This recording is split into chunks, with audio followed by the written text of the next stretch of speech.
entrando aí ao vivo. Olá, Boa noite, tudo bem? boa noite. Deixa eu afastar a câmera aqui. Eu estou num local onde eu não tenho o costume de fazer os meus encontros, mas desde já, muito obrigado pelo convite. Agradecer também a Michele Lopes, que nos Isso, já pôs em ia falar, contato nossa amiga, né? já há algum tempo, né? A Michele, ela tentou nos conectar para falar sobre um outro assunto, mas reativamos o contato para poder falar de outro tema importante. Então, muito obrigado a vocês duas pelo convite, tá? Depois eu te conto por que é Pílulas do ECA. Ah, tá, que bom. Então, assim, como você falou, agradecer a Deus, primeiramente, por mais um momento, agradecer a Michele, que tem algum tempo, né, que ela tenta fazer essa live, ficar na Bate-Papo com a Cleo, e você tem acompanhado o seu trabalho, achei, assim, de suma importância, e você, hoje, é o nosso convidado mais que especial para falarmos desse tema, que, infelizmente, só vem aumentando os casos de abuso e exploração sexual. Então, passo para você falar um pouco, que tem muito mais know-how do que eu, em relação a esse assunto. Você pode se apresentar e começar o nosso assunto. Então, gente, eu tenho 18 anos na área da infância e juventude e eu comecei a trabalhar com a criança e com adolescente sendo professor de judô. Fiz um projeto social que depois a prefeitura ela abriu a oportunidade para que eu também aumentasse, tivesse mais equipamentos, tatames, etc., para a criançada de 4 a 16 anos. E há um tempo, eu e meu irmão, né, também trabalhava junto comigo nessa área, nós chegamos a ter quase 400 alunos na cidade. E isso possibilitou com que eu visse de perto a violência, porque nosso projeto era voltado para criança e adolescente na periferia, para que eles pudessem ter a oportunidade de ter um esporte, né? Mas, como chegava para mim os alunos machucados, agredidos, com dente quebrado, com marca de fio, e aquilo me incomodava muito. Isso que me levou a olhar para o conselho tutelar, porque logo em seguida, quando essas coisas começaram a me machucar internamente, eu vi um edital para ser conselheiro tutelar. Eu E aí vi. acho que Deus coloca a gente no caminho certo, né? E aí eu fui ser conselheiro, fiquei 2 mandatos, depois aí nós resolvemos tangenciar para um outro lado, mas nós nunca saímos da área da infância, né? E depois que isso aconteceu, eu tive a possibilidade de começar a fazer palestras, já lá em 2009, mais ou menos, começamos a fazer palestra. Trabalhar com o tema da infância, trabalhar com o tema da violência, que é aquilo que é a matéria-prima do próprio conselheiro tutelar. Então a gente passou a ensinar o conselheiro a trabalhar de uma forma a garantir direitos de uma forma melhor e também, com a nossa formação, trabalhar o sistema de garantia de direito, que é mais amplo que o conselho tutelar. A gente trabalha com CRAS, com CREAS, com assistência como um todo, saúde, educação, para transformar os municípios não em uma rede, mas em um sistema. Tem uma pequena diferença técnica, mas a gente imagina uma rede com pequenos nós interligando. E a imagem que eu gosto é de um sistema, como se fosse um corpo humano, cada um fazendo o seu papel com um objetivo, né? É muito parecido com o corpo humano. Então, por isso, a gente criou a empresa para poder fazer esse trabalho. E depois eu te conto, acho que vai surgir a oportunidade de te contar por que Pílulas do ECA. Que é uma palestra muito interessante, é um tema assim, de suma importância. Nós sabemos que estamos aí saindo um pouquinho desse período de pandemia, mas as estatísticas apontam que o número de crianças e adolescentes que sofreram abuso ou exploração sexual aumentou muito, não é isso, Giovanni? Nesse período de pandemia, onde as pessoas ficaram em casa, principalmente num período mais crítico, onde as pessoas não tiveram oportunidade de denunciar. E também, há algum tempo que eu trabalhei um pouquinho com essa temática, nós sabemos que o problema maior do abuso e exploração sexual é o intrafamiliar, não é isso? Nós temos 2 tipos. Nós temos o abuso extrafamiliar e tem o abuso intrafamiliar, não é isso? Quando o abusador é de fora, que é o extra, não tem problema nenhum denunciar. Mas quando o abusador é da família, nós temos o maior problema, não é isso? Tem crianças que são abusadas durante anos. Então, porque na verdade, a grande maioria dos casos de violência sexual contra criança e adolescente acontece dentro de casa. É raro os casos de pessoas desconhecidas.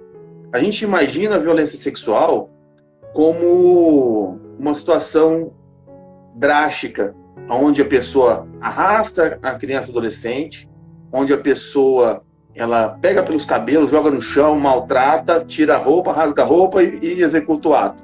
Isso que a gente tem na mente, porque é uma imagem muito forte.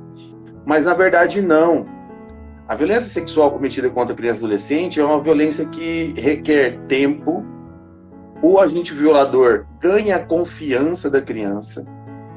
Ele age de modo a seduzir a criança e fazer ela entender que aquilo que ele está fazendo é bom e que é gostoso. Então, é uma situação de depravação da mente muito grande, onde o agente violador, ele simplesmente ganha essa confiança para poder executar os seus atos, porque a criança não entende aquilo como algo ruim. Principalmente porque, como se trata de pessoas já próximas, é mais difícil ela entender aquele ato como negativo, como um ato de violência.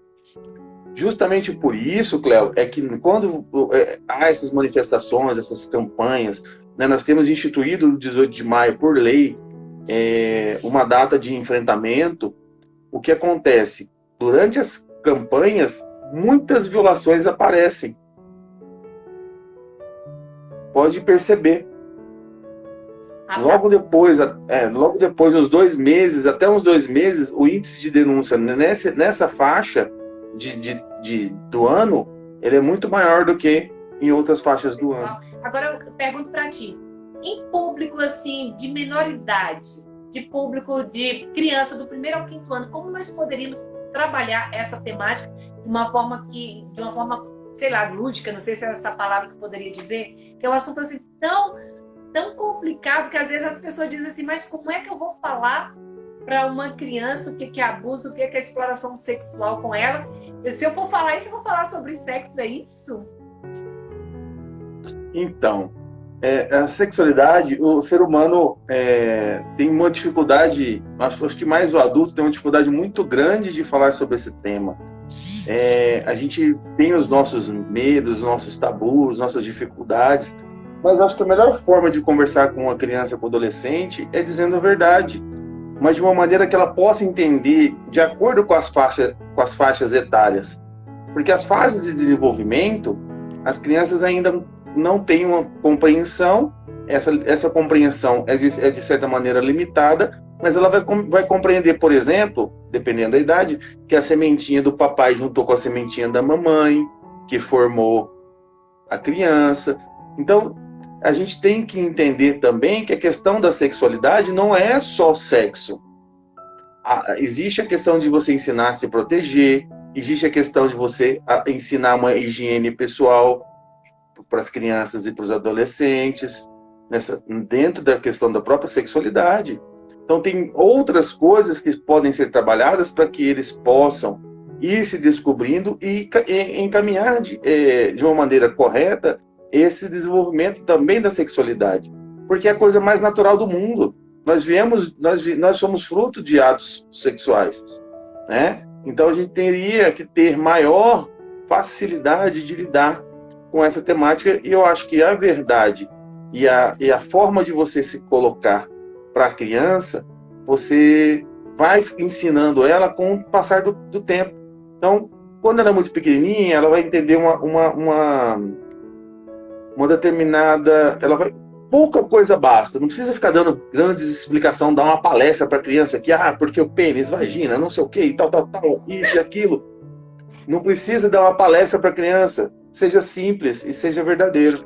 Eu acho que assim a gente ganha confiança e eles vão entendendo também com o passar do tempo, porque nós nascemos preparados. Todas as nossas terminações nervosas estão prontas. Então a criança, quando se descobre, e foi muito engraçado, porque eu tenho um menino de 5 anos, né? E aí a hora que ele descobriu que ele tinha pipil, gente, ele não largava do pipil. E agora ele está indo para a escola, a gente está ensinando que como que faz, né? Porque como ele tem a deficiência dele, que a tia que vai trocar é essa tia, que a tia pode trocar ele. Então tem essas situações que a gente tem que tratar com naturalidade, não com receio, com medos ou impor alguma coisa com relação a isso. Eu acho que tem que ser muito tranquilo. Uma coisa tranquila, né? Trabalhar as partes do corpo, né? Com muita naturalidade. Eu acho que nós somos muito voltados, principalmente a minha geração, falar em sexualidade, falar em sexo, para os nossos pais tinha toda uma questão, não falávamos, não é verdade? E aí a gente acabou, né, crescendo e tendo talvez essa dificuldade de falar com nossos filhos. Por exemplo, você falou porque quando a gente não fala, a criança aprende com o exemplo do outro. Quando nós não conversamos sobre isso com os nossos filhos, eles ouvem pelas palavras dos outros, com um amiguinho que às vezes está aprendendo de maneira deturpada. E aí isso vai influenciar na forma como ele vai enxergar.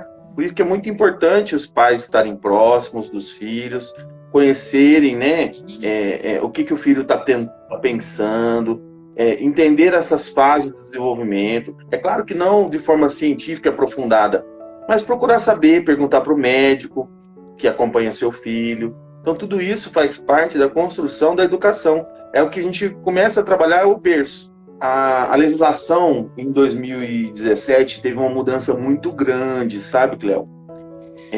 Especialmente no que diz respeito a como ouvir crianças e adolescentes. A maneira correta de ouvir crianças e adolescentes que sofrem qualquer tipo de violência, não só violência sexual, tá? Foi dividido em 3 formas de escuta, vamos colocar assim, entre aspas, para vocês entenderem.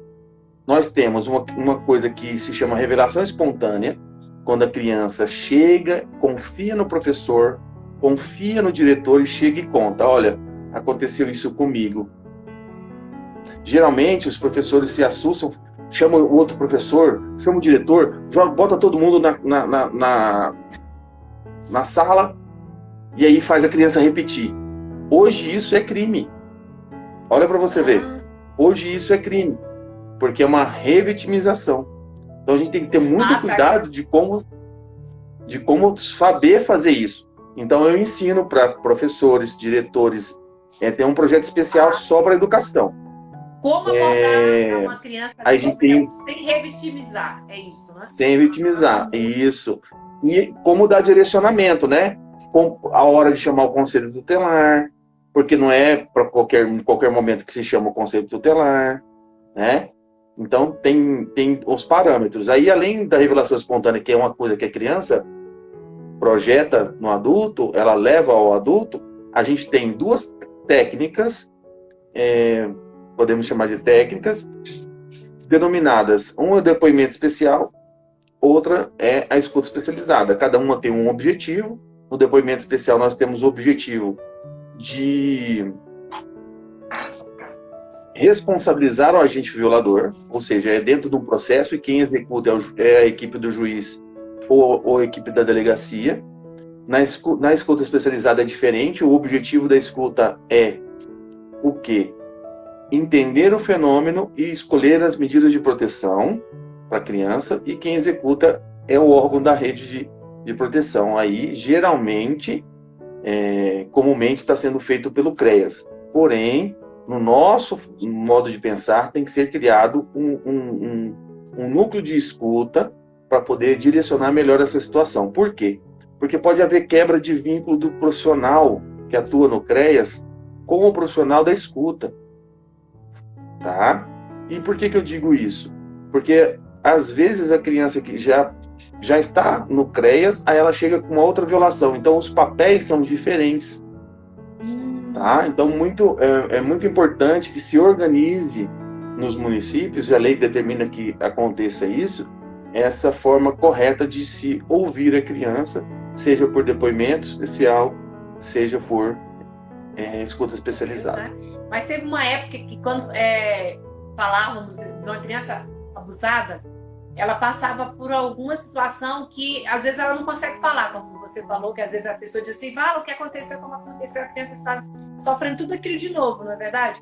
E era interessante, quando as crianças não conseguiam falar, que elas desenhassem, dar essa situação hoje, ou que a criança vai falar o que acontece por meio de desenho. Esses desenhos realmente são levados em conta, ajudam ou dificultam em alguma situação.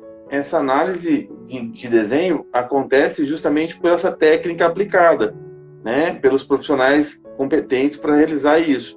Muitas vezes pode aparecer em desenho, e outras vezes aparece simplesmente na forma como há uma leitura corporal da criança. O técnico que faz essa escuta, ele tem tanta capacidade que na leitura corporal ele pode identificar se há ou não uma violência.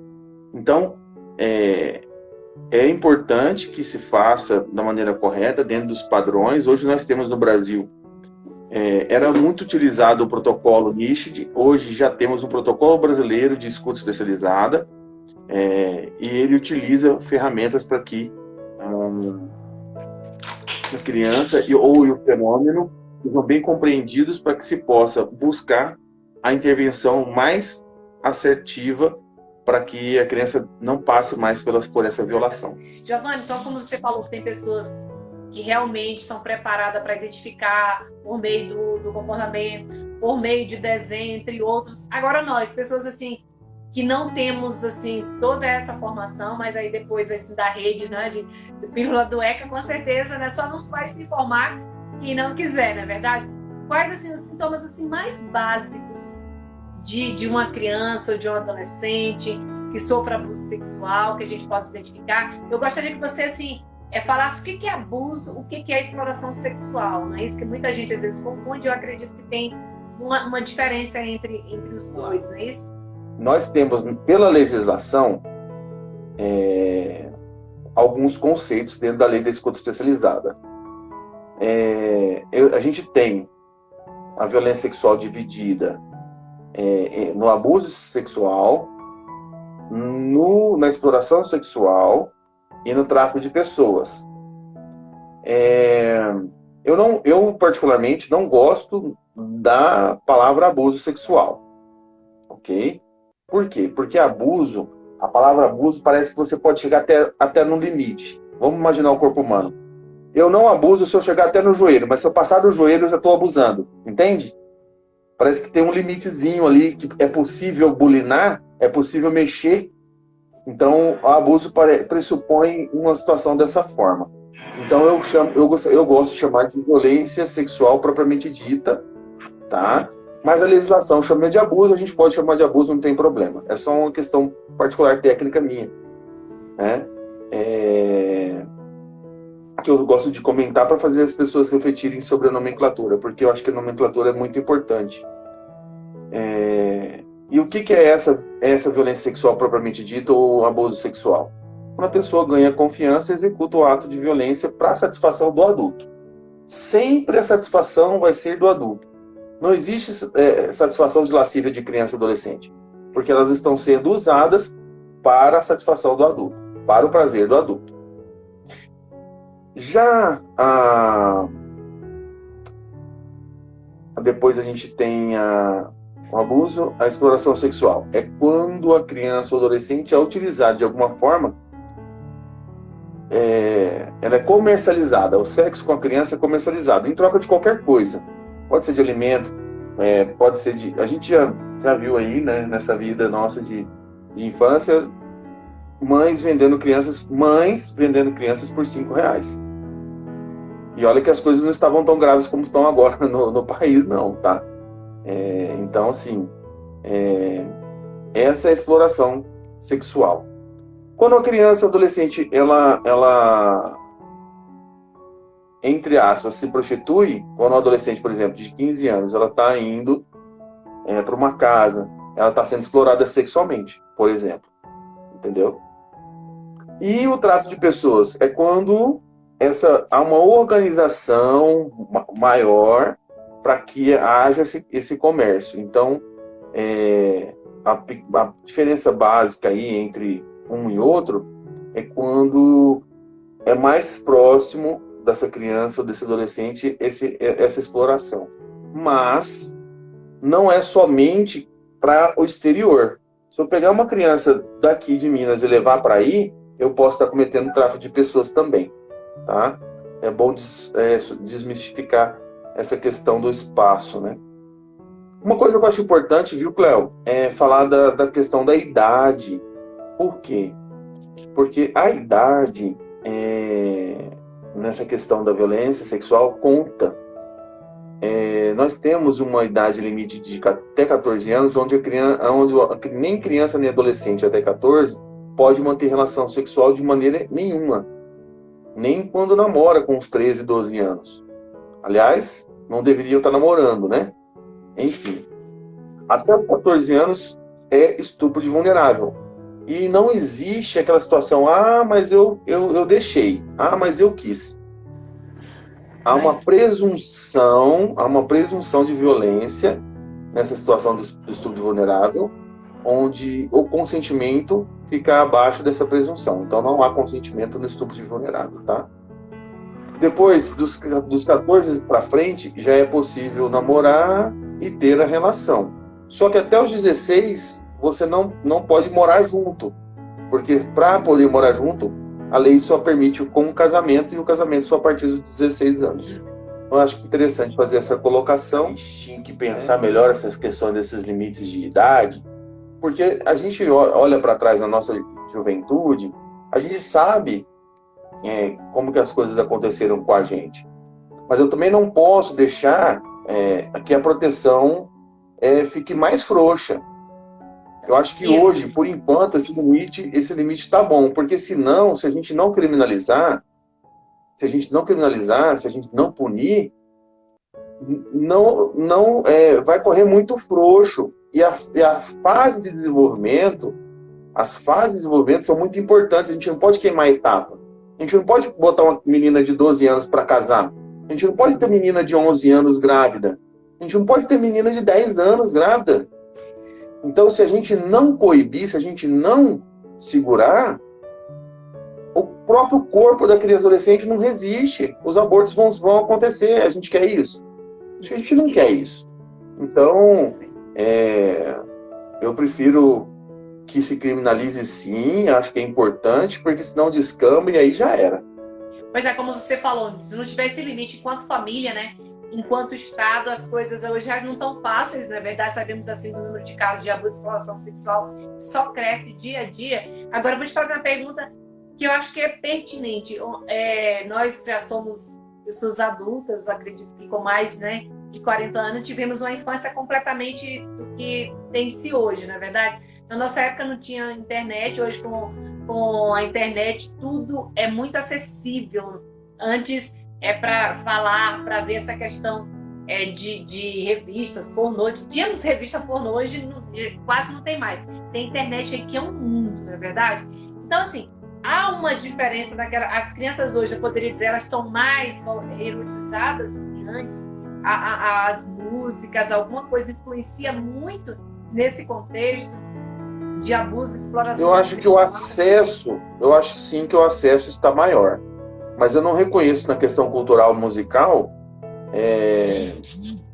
eu não vejo muita diferença não. Até porque se você for olhar algumas músicas de shot, algumas músicas de forró, os duplos sentidos são tão ruins quanto as músicas do funk, né? Então, eu acho que a gente tem que ter um limite com relação a isso. Eu acho que, por exemplo, uma escola não pode reproduzir isso dentro da escola, mas dentro de casa a criança vai ouvir aquilo que ela entender e os pais permitirem, porque é uma questão cultural da família. Mas eu acho que uma instituição educacional ou um local onde a criança está, ela não precisa promover esse tipo de música. Mas também não vai proibir a criança de chegar ouvindo ou sair da escola ouvindo. Temos que também ter o respeito. É igual a questão da religiosidade, né? A orientação sexual. Então, é de cada um, a gente tem que respeitar, mas aí a gente tem que saber os limites uns dos outros. Lembrando aqui da sua pergunta, O que eu posso dizer para você antes de falar dos sintomas? Eu estudei a violência com duas grandes mestras, né, pós-doutoras em violências pela USP, Maria Amélia Azevedo, quem aí é da área da psicologia vai reconhecer, a Maria Amélia Azevedo e a Viviane Guerra são baluartes dessa área no país, e elas são precursoras aí da lei da palmada, vamos falar assim, que virou lei Menino Bernardo, e aí mudou o Estatuto da Criança e Adolescente.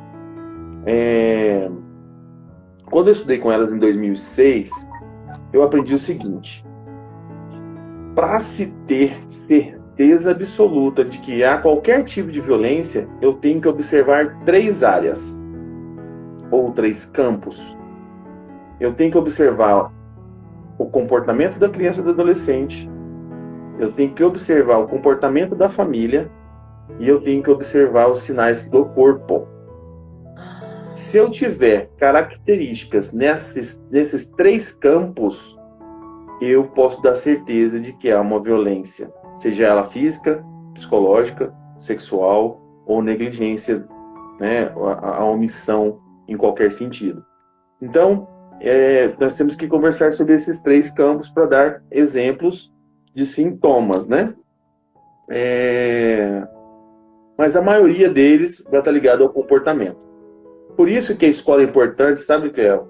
Porque os professores passam tanto tempo com os alunos que eles conseguem enxergar muito bem essa situação. E depois eu vou contar um caso para vocês. No comportamento dos pais, tá? O comportamento dos pais. Ou da família.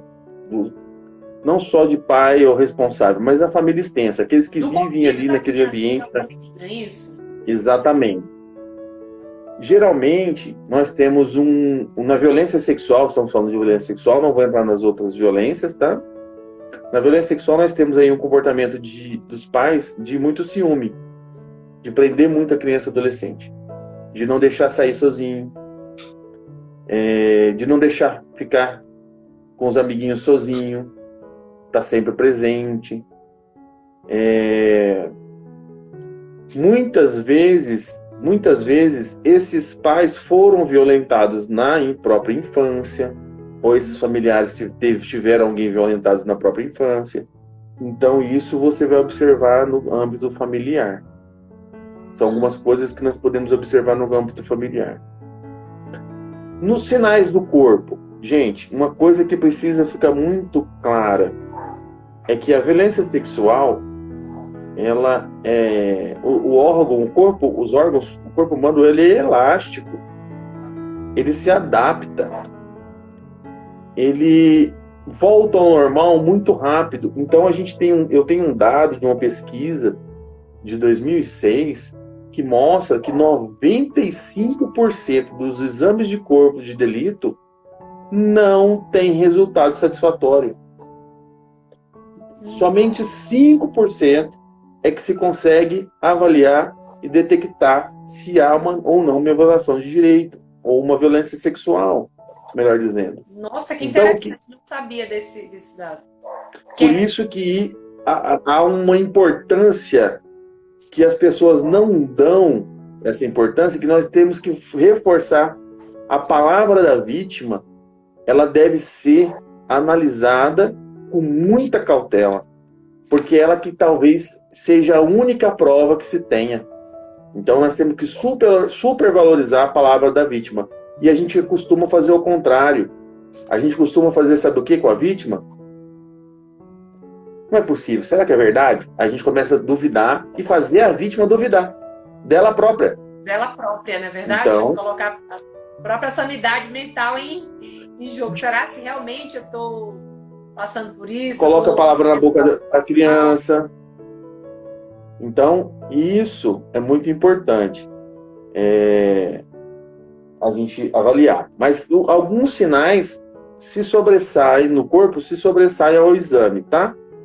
Por exemplo, a criança que não consegue ficar sentada, ela quer ficar mais em pé, ou então ela senta de lado.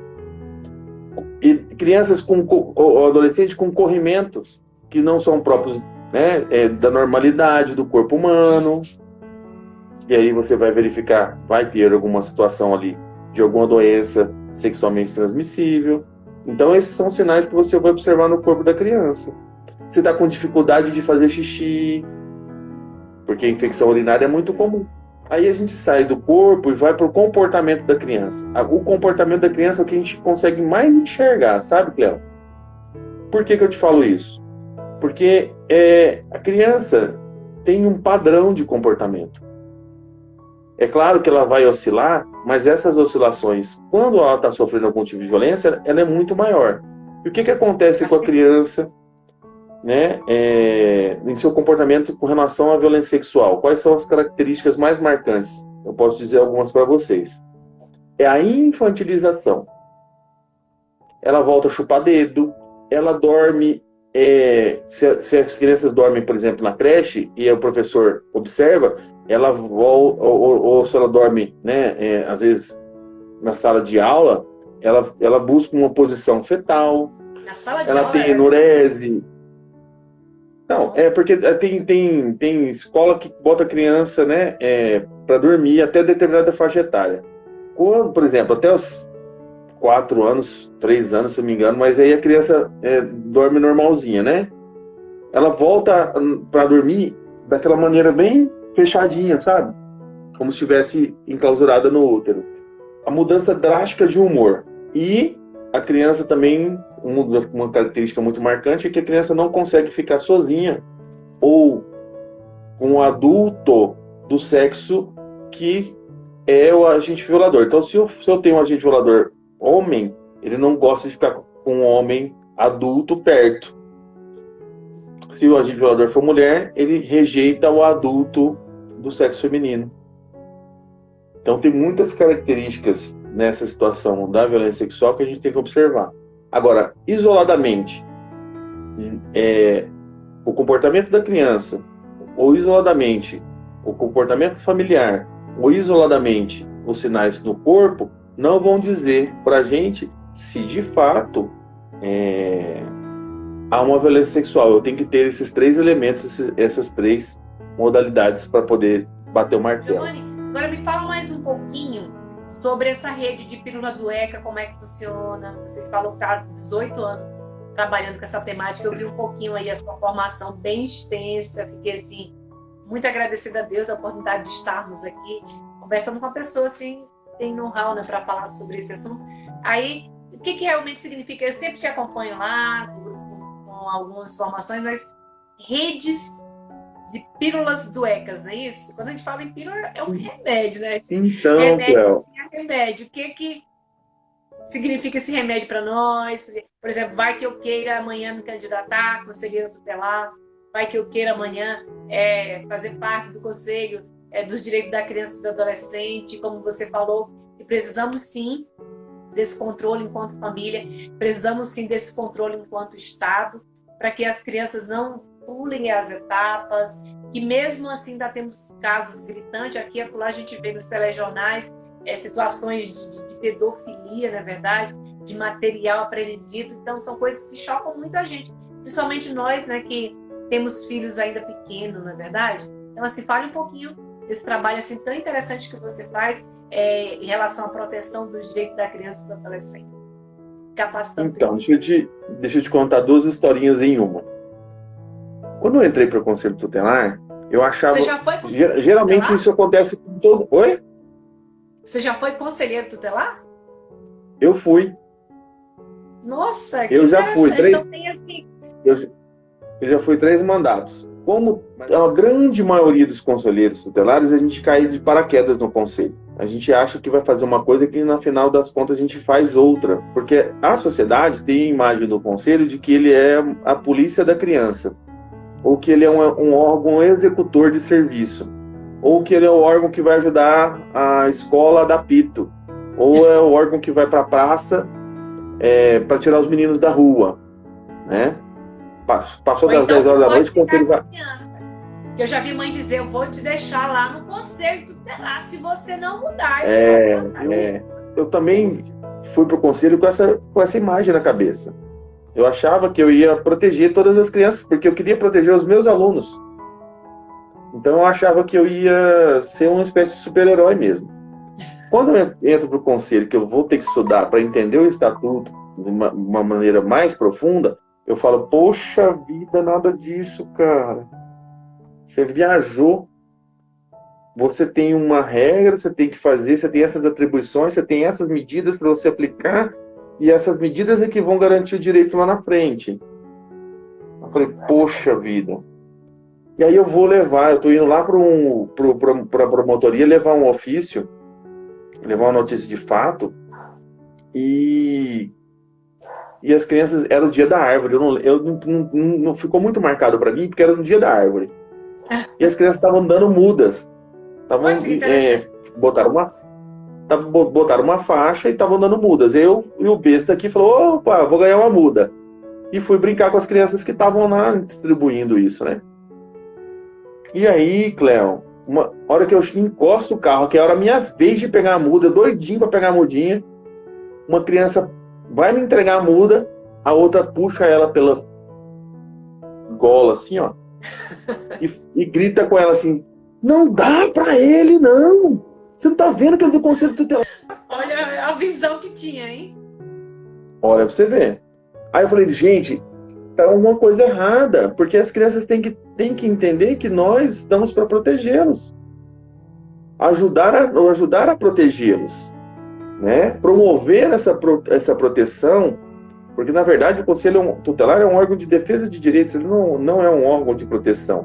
A gente também tem isso na cabeça.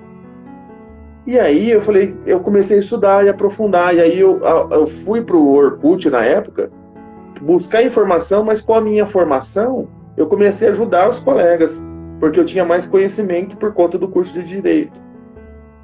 E aí eu comecei a ajudar, e nessa de começar a ajudar, eu tive que estudar para continuar ajudando. Então, desde o Orkut, eu faço uma espécie de mentoria, né?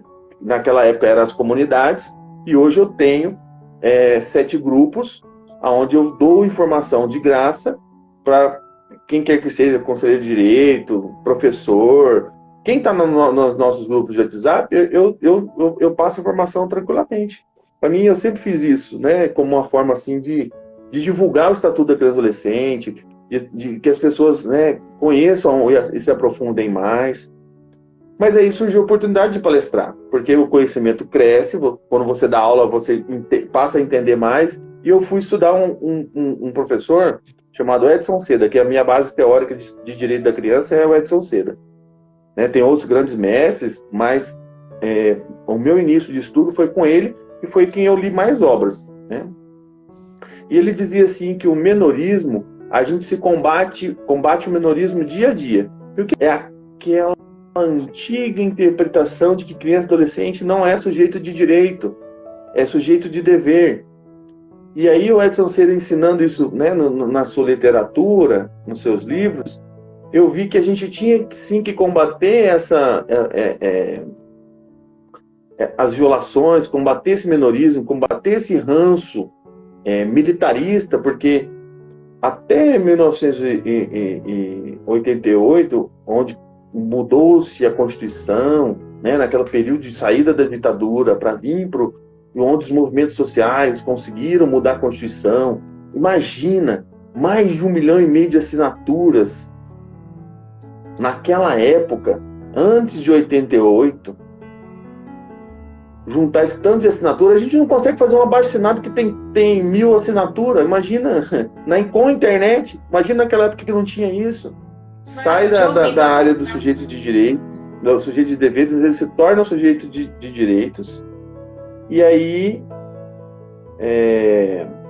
com isso, nós começamos a doutrina da proteção integral para garantir esses direitos. Quando o Conselho então, Tutelar é criado, ele é criado com o objetivo de organizar o sistema de garantia de direito. E aí, eu pensei assim, para criar o nome da empresa, eu pensei assim, se eu tenho que combater isso diariamente, é como se fosse uma doença. O menorismo é uma doença da sociedade. E como que eu combato todos os dias? Dando uma medicação. Vamos dar pílula do Estatuto da Criança para a gente quebrar esse menorismo e aumentar o número de defensores de direitos humanos de crianças e adolescentes. Foi por isso que a gente pensou nas pílulas do ECA. Interessante.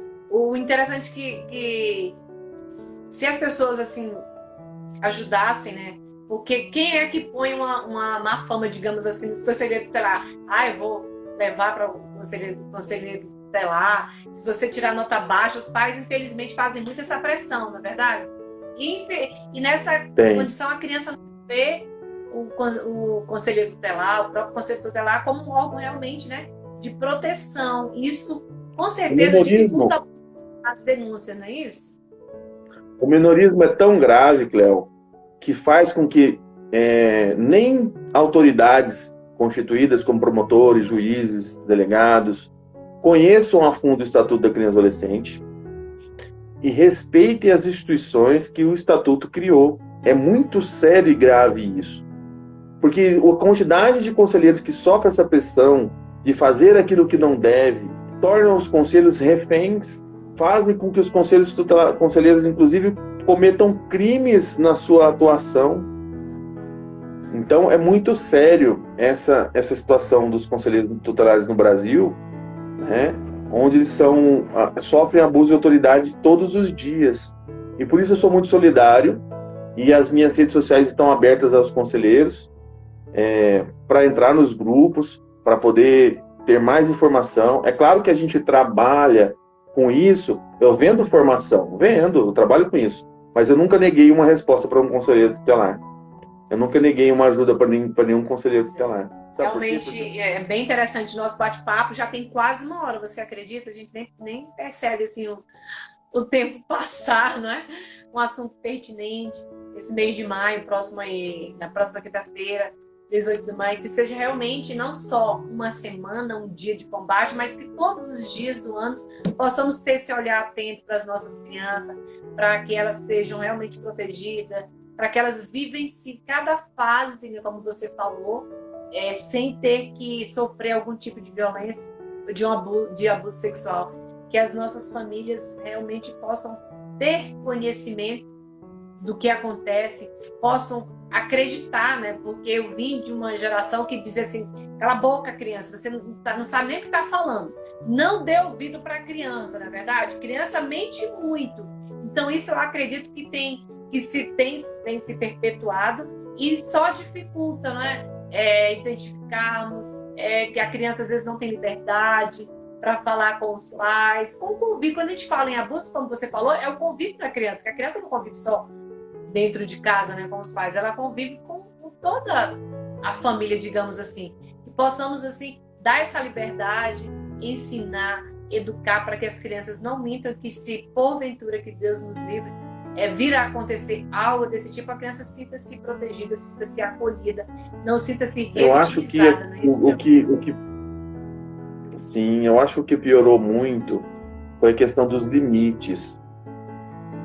Nós temos crianças e adolescentes, muitos não têm limite.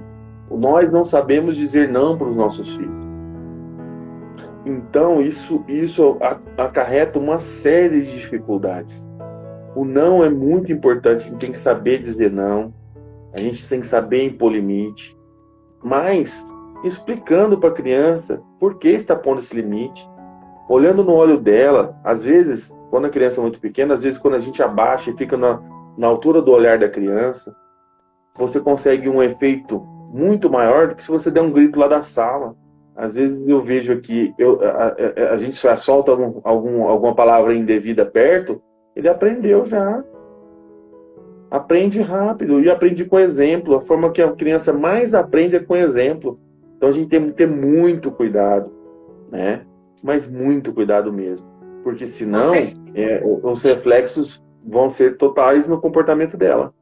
A criança repete o comportamento dos pais. Isso é muito nítido. Quando a gente fala assim, criança, vou te levar para o conselho tutelar, tem que levar os pais.